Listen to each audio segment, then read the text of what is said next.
Good morning student. तो आज हम plus two class history 6 lesson Sufi Bhakti Sufi परंपराएं जो हमारा टॉपिक चल रहा था फोर्थ पार्ट। तो इस्लामी परंपराएं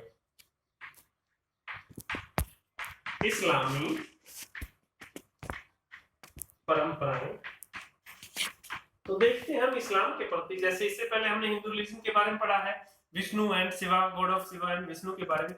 तो राजा और दासी शासकों के बारे में देखते हैं। तो सबसे पहले इस्लामी परंपराएं जिस तरह उपमहाद्वीप के विभिन्न क्षेत्र एक दूसरे से पृथक नहीं थे, उसी भांति समुद्र और पहाड़ों के पैरे के क्षेत्र में संपर्क शताब्दियों से बना रहा। प्रथम शताब्दी ईस्वी से अरब व्यापारी समुद्र के रास्ते पश्चिम भारत के बंदरगाह तक आते थे। यस, एंशिएंट टाइम की बात है, स्टार्टिंग से ही तो बहुत सारे जो अरब ट्रेडर्स थे वो यहाँ ट्रेड करने के लिए आते रहते थे। ओशियन मेन जो रूट था एंड 17वीं शताब्दी ईस्वी में अरब व्यापारी समुद्र के रास्ते पश्चिम भारत के बंदरगाह तक आए। प्रथम शताब्दी से तो हम 7वीं शताब्दी में इस्लाम के उद्भव के विकास में जो क्षेत्र संसार का हिस्सा बन गया था, जिससे आकर इस्लामी विश्व कहा जाता है। तो हम बात करते हैं 7th सेंचुरी में जो इस्लाम है स्टार्ट हो जाता है। जो मेन जो इसका मसीहा है, फाउंडर है हजरत मोहम्मद पैगंबर। तो शासकों और शासितों के धार्मिक विश्वास, तो रिलीजियस ट्रस्ट देखते हैं। इन संपर्कों को समझने की एक धुरी है कि विशेष शासक वर्ग के धर्म पर दृष्टि डाली जाए। 711 ईस्वी में मोहम्मद बिन कासिम नाम था जो एक राजा था। 711 एडी ईस्वी में तो एक अरब सेनापति ने सिंध को विजित कर लिया। यस, उसे खलीफा के क्षेत्र में शामिल कर लिया। तो तुर्क और अफगानों ने दिल्ली सल्तनत की नींव रखी। यस, दिल्ली के सुल्तान, हम बात करते हैं दिल्ली में काफी जो मुस्लिम जो रूलर्स थे उन्होंने कब्जा किया था। एंड समय के साथ दक्कन और अन्य भागों में भी सल्तनत की सीमा का प्रसार हुआ। यस, महाराष्ट्र के आसपास जो दक्कन का प्लेटू है दक्कन, तो बहुत से क्षेत्रों में इस्लाम शासकों का स्वीकृत धर्म था। यह स्थिति 16वीं शताब्दी में मुगल सल्तनत की स्थापना के साथ बनकर रही। 18वीं शताब्दी में जो क्षेत्रीय राज्य उभर कर आए, उनमें से कई राज्यों के शासक भी इस्लाम धर्म को मानने वाले थे। तो सैद्धांतिक रूप से मुसलमान शासकों को उल्मा के मार्गदर्शन पर चलना होता था।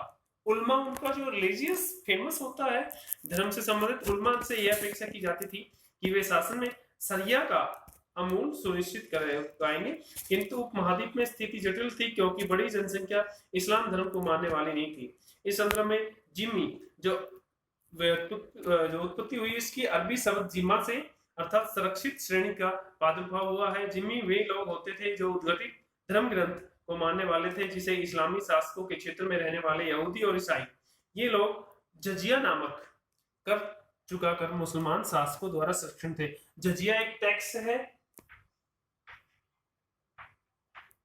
जजिया जो एक कर है, टैक्स है, जजिया कर काफी लोगों पे लगा रखा था, गैर मुसलमानों पे, मुस्लिम रूलर्स ने। तो जजिया नामक कर चुकाकर मुसलमान शासकों द्वारा संरक्षण किए जाने के उत्तराधिकारी हो जाते थे। भारत में इसके अंतर्गत हिंदुओं को भी शामिल कर लिया गया था। यस, अभी मैंने बताया कि गैर मुस्लिमों पे भी जजिया लगा रखा था। तो आप 9 लेसन में पढ़ेंगे हम इसके बारे में। मुगल शासक अपने आपको न केवल मुसलमानों को अपितु सारे समुदायों को बादशाह मानते हैं। यस, तो हम बात करते हैं एग्जाम्पल के तौर पे, बहुत से शासक ने भूमि अनुदान कर की छूट हिंदू, जैन, फारसी, ईसाई, यहूदी धर्म संस्थाओं को दी। साथ ही गैर मुसलमान धार्मिक नेताओं के प्रति श्रद्धा भाव व्यक्त किया। ऐसे अनुदान अनेक मुगल बादशाहों, जिनमें अकबर, औरंगजेब शामिल थे, द्वारा किए गए थे। यह जिनमें अकबर भी शामिल है, जो 6 के 6 मुगल एम्पायर है। लोक प्रचलन में इस्लाम, तो देखते हैं हम कैसे फेमस हुए इस्लाम का। इस्लाम के आगमन के बाद जो परिवर्तन हुए वे शासक वर्ग तक ही सीमित नहीं थे, अपितु पूरे उपमहाद्वीप में दूर दराज तक और विभिन्न सामाजिक समुदाय, किसान है, शिल्पी है, योद्धाजन है, व्यापारी है, के बीच फैल गया। जिन्होंने इस्लाम धर्म कबूल किया और उन्होंने सैद्धांतिक रूप से इसकी 5 मुख्य बातें थी। अल्लाह मात्र एक है, ईश्वर तो भाई एक है, कोई रिलीजन कोई सा भी हो, पैगंबर मोहम्मद उसके दूत है, मतलब मेन शहादत है। तो अभी जस्ट मैंने बताया था कि हजरत मोहम्मद पैगंबर इसका मसीहा है, मेन इस्लाम का। रमजान के महीने में रोजा रखना चाहिए, हज के लिए मक्का जाना चाहिए। यस, जो हजरत मोहम्मद पैगंबर की जो कब्र है जो वो मक्का में है, तो वहां पे हज यात्रा करनी चाहिए। किंतु इस सार्वभौमिक तत्वों में अक्सर सांप्रदायिक शिया सुन्नी, आगे चल के मुसलमान दो पार्ट में बढ़ जाते हैं, शिया और सुन्नी। तो देखते हैं हम कि शिया और सुन्नी समुदाय कुरान के विचारों की अभिव्यक्ति खोजा इस्लामी एंड देसी साहित्य विधा का सहारा लिया। जिनत जो नाम से भक्ति गीत जो राग में निबंध थे, पंजाबी, मुल्तानी, सिंधी, कच्छी, हिंदी और गुजराती में दैनिक प्रार्थना के दौरान गाए जाते थे। इसके अलावा अरब मुसलमान व्यापारी जो मालाबार तट, केरल के आसपास है मालाबार तट, इंडिया का जो पेनिसुलर एरिया है साउथ इंडिया एंड के किनारे बसे, उन्होंने न केवल स्थानीय मलयालम भाषा को अपनाया अपितु स्थानीय आचार और मात्र कलियता और मात्र गहनता को भी अपनाया। तो एक सार्वभौमिक धर्म के स्थानीय आचारों के संग जटिल मिश्रण का सर्वोत्तम एग्जाम्पल है मस्जिदों की स्थापना कला में दृष्टिगोचर होता है। यस, अनेक मस्जिदें बनवाई मुसलमान रूलर्स ने एंड मस्जिदों के कुछ स्थापित समय तो तत्व सार्वभौमिक थे, जैसे इस्लाम का मक्का की तरफ अनुष्ठान मेहराब एंड मीनबार की स्थापना से लक्षित होता था।